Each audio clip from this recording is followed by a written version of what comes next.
Britain made a deal with the devil, and one guy just found out about it when a Muslim protest march in London this weekend chanted, "This is our country." A well-meaning British lefty replied, "There's no need for that. We're on the same side, bruv." What one of the protesters said back shouldn't surprise anybody paying attention, but, well, you know lefties. Hey, everybody, I'm Steve Green with Bill Whittle and Scott Ott. This is Right Angle, brought to you by the members of BillWhittle.com.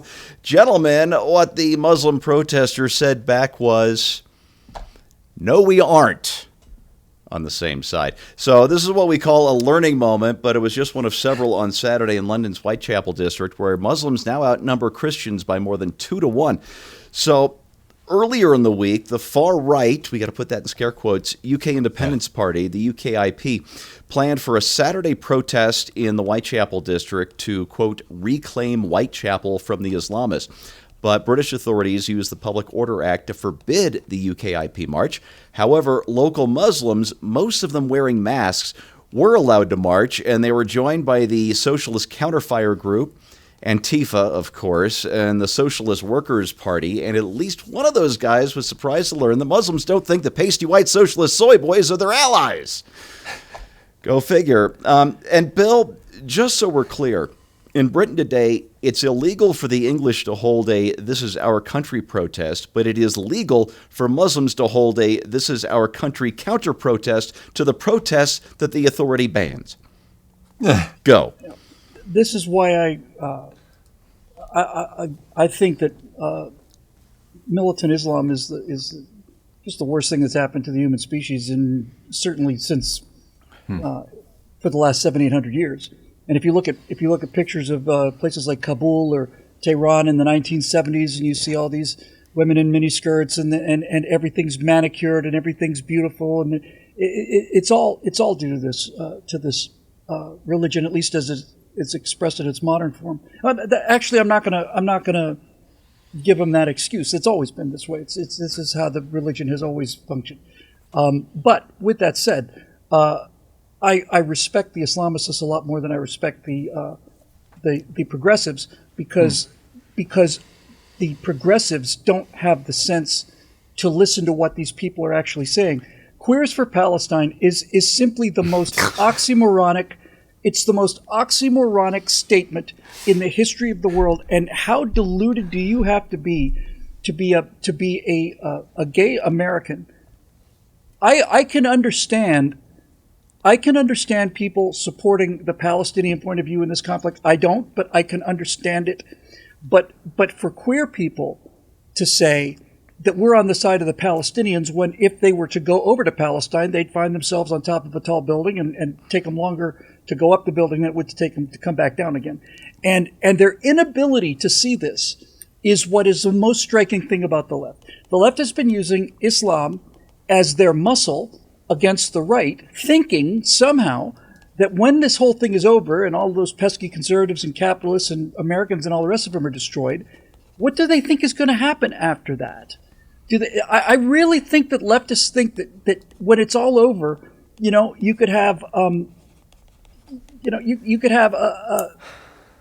Chomsky sitting in a hot tub with Osama bin Laden, sipping Chardonnays and talking about how they're going to govern the world together. I mean, they're out of their minds. And what's especially ironic about this, and we've seen this many times, and we've heard this internally from Al Qaeda and other people, is that the only Westerners that the Muslims respect are devout Christians who are at least our people of the book, who have family values. They're not into all of these perversions that Islam sees homosexuality and transgender, and all of this is just signs of a decayed, perverted society that is long past due being overrun.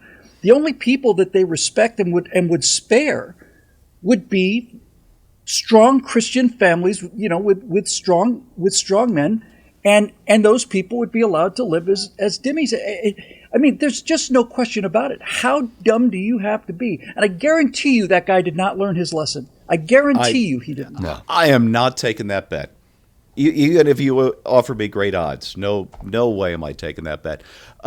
Scott, Wall Street Mav, an account I follow on X, informative, funny account, posted on Saturday to this little clip of this moment from this protest. He said, the left really doesn't understand that they are going to be slaughtered when they have outlived their usefulness. And I guess my question is, when you see the authorities taking the side of the people who are going to be doing the slaughtering one of these days, are you at all shocked at how far Britain has moved toward that day? I don't know if shocked is the right word for it. Dismayed, certainly. How the mighty have fallen is a phrase that comes to mind. As Bill pointed out, the Palestinians and the militant Muslims have always put homosexuals on a pedestal for a minute or two, and then down they come. So it's I don't think you can reason with somebody who thinks that the person who would literally revel in their brutal death is somehow allied with them. And somehow that you're a virtuous person because you're standing up for the rights of a religious people group that would love nothing better than to see you and your kind slaughtered en masse and would be willing to do it themselves. So, yeah, and the fact that the British government has now been taken over by such people, and like Bill said, the worst thing isn't the Muslim terrorist kind of people themselves, although that's horrible. At least they know what they believe in, and they're frankly being honest about it. The shocking thing is so many people. I guess it must be like the people who thought we could appease Hitler. Crocodile elite me last, yeah. Yeah, exactly. And sadly, those people are going to be crocodile food, and they will not know what hit them. Yeah, and by the way, Steve, you know what both of these groups have in common is that both of them have a total lack of reason. You cannot reason with either of them. They are both religious fanatics.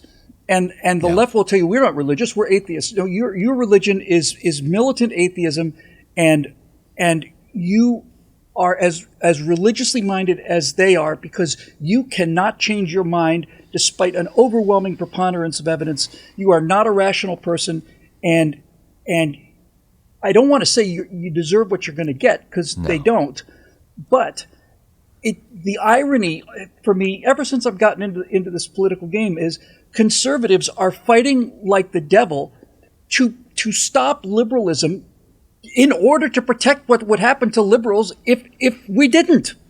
Yeah, and you know what? Actually, that's where I want to take this because the revolution, the leftist revolution, it always eats its own. And it's the soft elements. It's the guy saying, bruv, we're on your side. You know, they're the ones that get marched to the guillotine, find themselves with their back up against a proverbial wall, or forced to dig their own graves, usually mass graves.